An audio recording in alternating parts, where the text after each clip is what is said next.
Using solo in the LightShark is a new and unique way to get even more out of your playback faders via the flash buttons.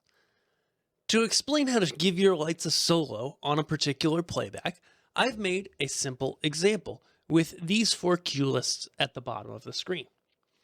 Here I'll press the flash button on my LS1 or via OSC or MIDI control for the first, hold the second, third, and fourth.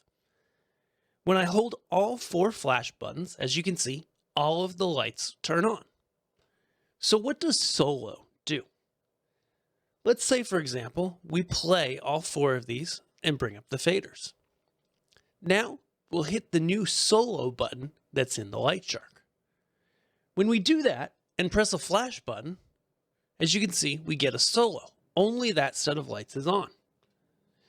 I can even bring down that fader and see how solo applies the flash button and also makes the cue go if it is already not being played. Your flash buttons are going to turn red when they're in solo mode, green when they're in normal mode.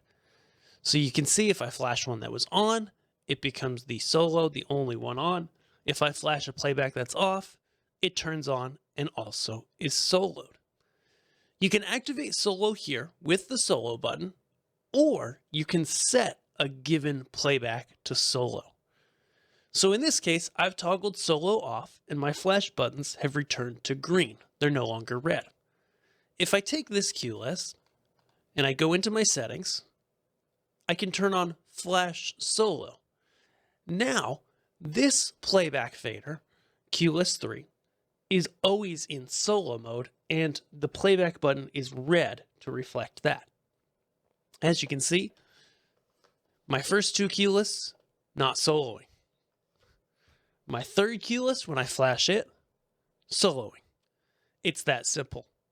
Use this function in the LightShark so that you can make even better shows and events with your LightShark console. Thanks for watching.